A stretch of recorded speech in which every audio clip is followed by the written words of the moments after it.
investigate, he found a flock of birds huddled out there miserably in the snow. They had been caught in the storm. In a desperate search for shelter, they had tried to fly through.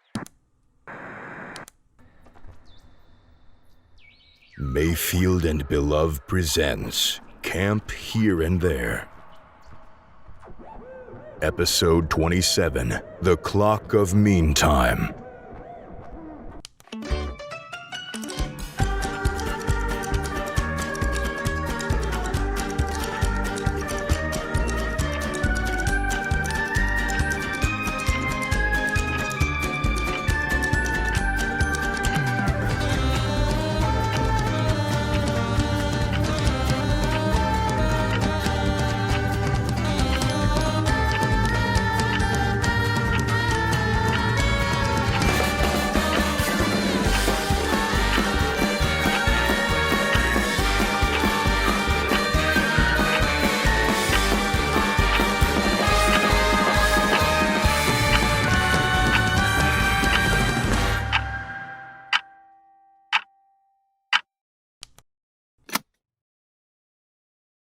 There's an apple on the table in front of you.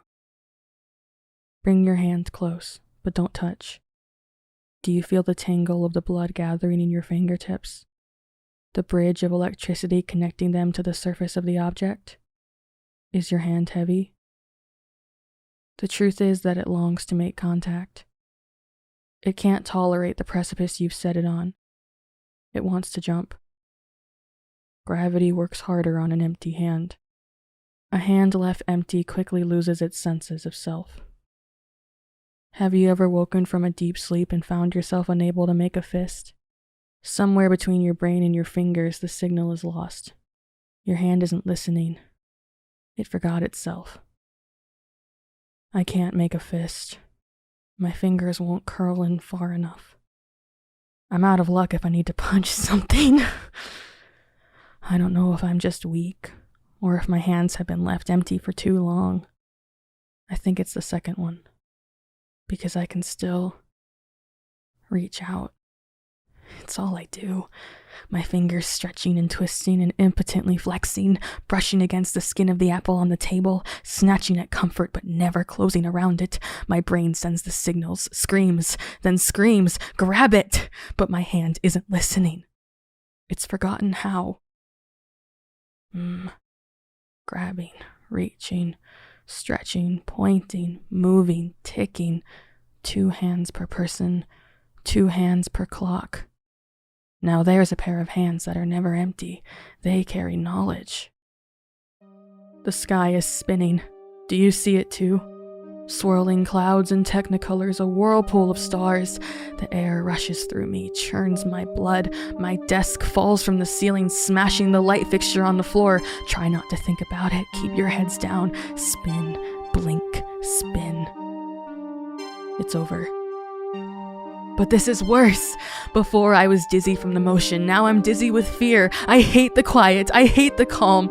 At least when you're spinning, you know whether you're gonna be spinning, i.e. you will because you are. The quiet leaves you no such assurances. There's a swelling tension in the still. Electrons begging to orbit, hands begging to make contact, to wrap around me, to rip me apart, to tick, to tuck. To measure the passage of time by the droplets of water that fall out the faulty faucet. Those empty moments in between just seem to taunt me. It's fucking anxiety-inducing. If the tap would just run, would just wash me away already. I must be sick.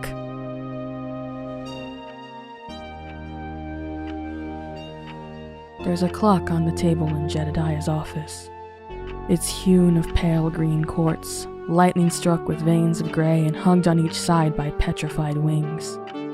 There's a jagged, circular sort of crest at the top, and the clock faces like a window to the sky. I imagine it's spinning now. The look of it is burnt to my mind, its body shimmering dully in the low light, starlight bursting forth from its face. I can't get it out of my head. At what age do they start giving timekeeping classes in school these days? just in case, let me tell you a bit about clocks. It's impossible to build a clock out of anything other than quartz. Any other substance simply doesn't tick. Human ingenuity means we live in a time where clocks can be convincingly carved and colored to resemble any material under the sun, but they all feel the same to the touch. I don't think scientists agree on why that is, but from what I recall of Jediah's theory, it's something to do with quartz's flexible attitude. No other mineral is willing to try and keep up with the ever-shifting lengths of our modern 25, 26, 100-hour days. Clockmakers sure have their work cut out for them, huh? I'm sure that's why Jediah wishes he was one so badly. Anyways, this pale green clock with the clouds floating across its face. Jediah once called it the clock of meantime. I wonder what it says right now. Well, bye.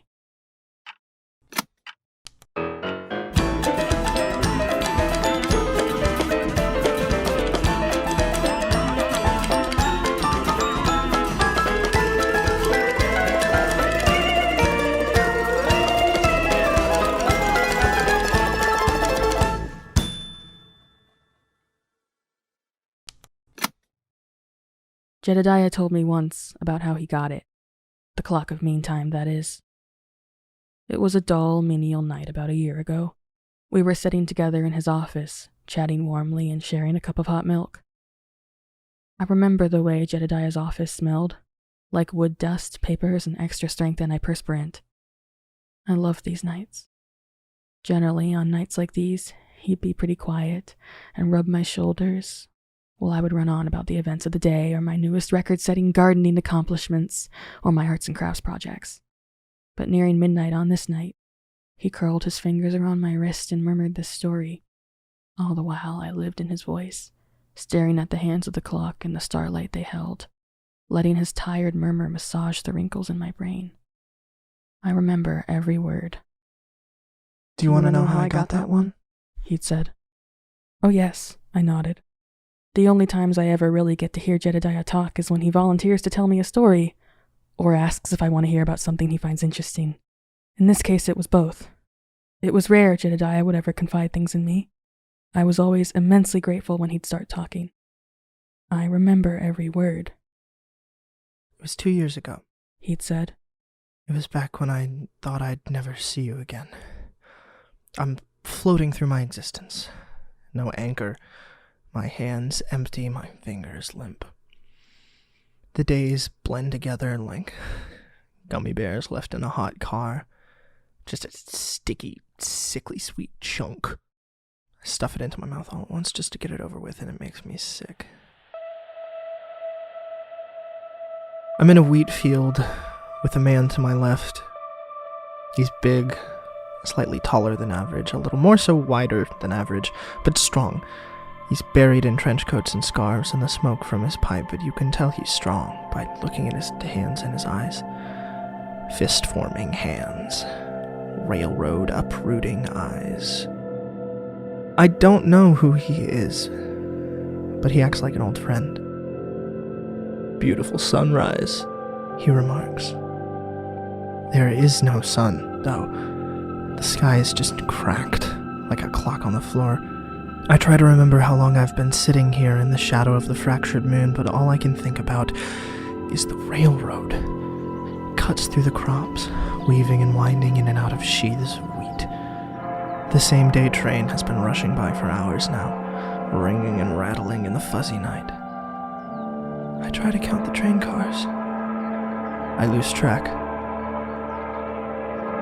Strongman won't stop looking at me with his railroad uprooting eyes. Uprooting me. I want to fight, but I can't make a fist. My hands have been limp for too long. Look at the sky. Don't look at him. Don't give a shit about what he does in my periphery. Nod and agree. Oh, a lovely sunrise. Blame the trembling on the chilly air. Strongman blows smoke out his teeth. You like pork? He asks. No, I don't. I can never eat pork again. I feel sick. I nod at him. He's making me dinner later. I look at the sky. The stars look like train tracks. I try to count the stars. There are only 2 that matter. Strongman got me a gift. Saw this and thought of you. It's a green clock. Atop it, a cardinal dances, singing and tapping at the clock face with its beak. The hands wind together as they spin. I think of train tracks. The cardinal sings louder. I remember why I'm here. And I want to cry. Thank you very much, sir, I say. Strongman laughs out smoke. So formal. Well, I'll see you later. Don't lose track of this then. He taps the clock's side and stands back up. The cardinal sings louder. I stick my fingers in my ears. It's ringing. I can't make out what it says. Strongman looks at me. I look at the sky. A horn sounds. The sky finally shatters and I slip through the cracks.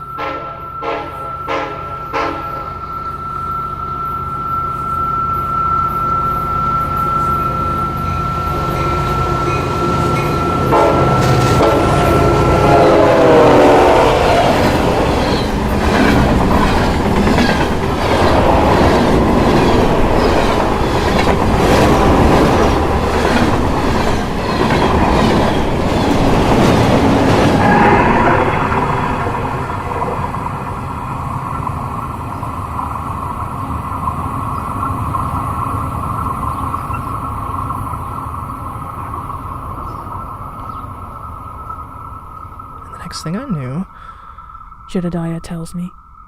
I was alone in an empty room, cradling the clock to my chest. I remembered the strong man, and I remembered my father. I reached for my phone, and my fingers curled around it. He didn't talk much after that. The night became my voice once again. Well, all right.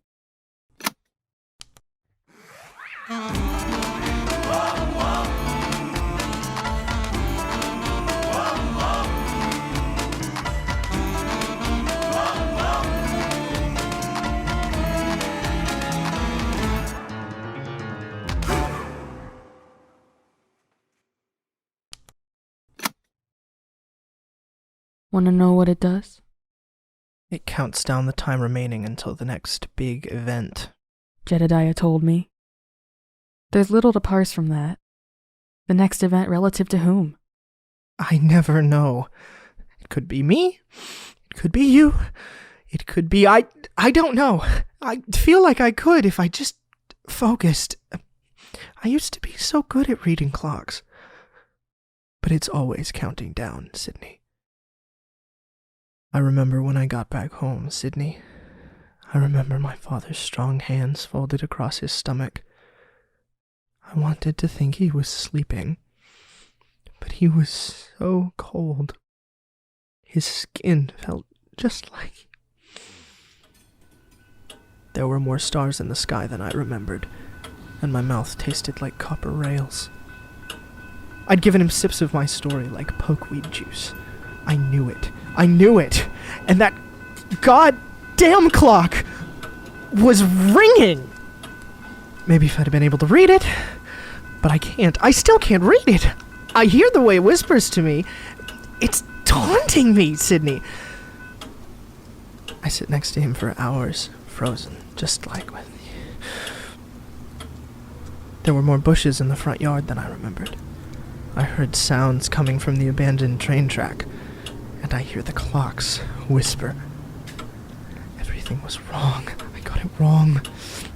I should have known, but I didn't. I don't know it. I could. I have to. His skin turned as gray as... I swallowed the acid I'd coughed up and relished how it burnt my throat. I'd never spit this up again. I'd let it dissolve me before I let another heart stop. Sydney, listen to me. I love you. I'll dissolve, okay? I'll shatter like glass. Like the face of a clock. And it whispers, Sydney, so please don't listen. I love you. I couldn't handle the body. I can't handle the body. I walk away from the body, and most nights I don't think about it. But sometimes there's a rumbling under my desk, cold and distant like metal wheels through the mountain, spinning like the hands on the clocks that... If I could just know, if I could just know, if I could just know, if I could just know, if I could just know, if I could just know, if I could just know, if I could just know, if I could just know, if I could just know, if I could just know, if I could...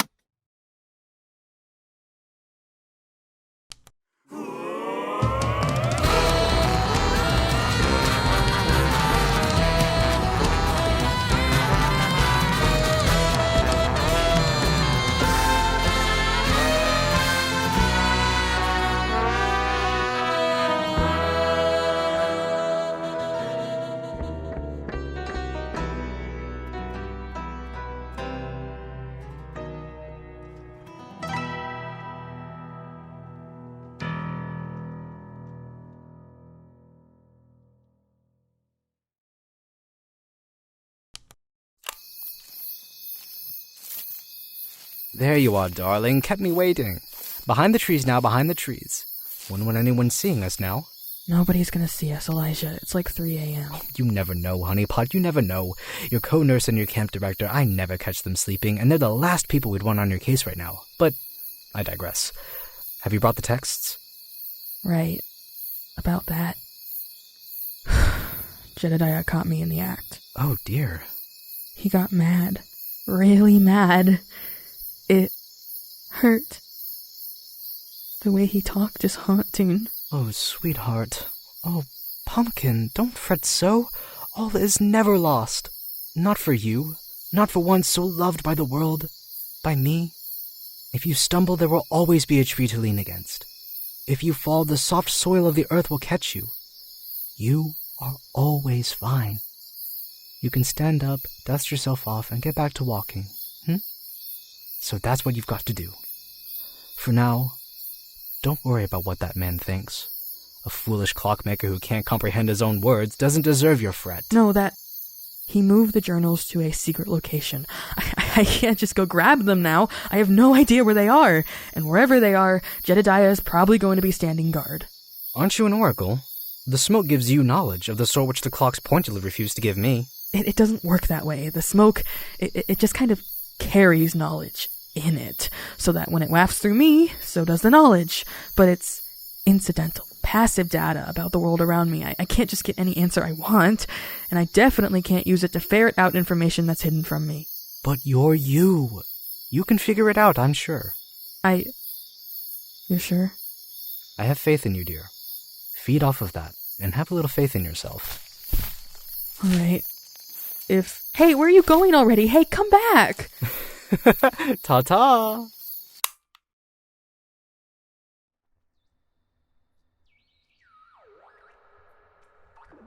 Today's episode was written by Blue Mayfield and Nicholas Belov. The part of Sidney Sargent was played by Blue Mayfield. The part of Jediah Martin was played by Nicholas Belov. The part of Elijah Volkov was played by Ryan Henning. Camp Here and There is the sole intellectual property of its production company, Mayfield and Belov. All music composed by Will Wood, and produced by Jonathan Maisto. Sound editing by Emily Safko and Blue Mayfield. Special thanks to our patrons, Tunny Parrish, Dharma, and Teddy Oran. For behind-the-scenes material, exclusive canonical content, interactive events, and early episode access, consider signing up for our Patreon at patreon.com/MayfieldandBelov. Our Discord server is a great place to meet like-minded fellows and discuss today's episode. Find the link at mayfieldandbelov.com. Lastly, if you'd like to support us, the best thing you can do is to spread the word about the show. Thank you for listening to Camp Here and There, and remember, hot tea with honey is good for sore throats.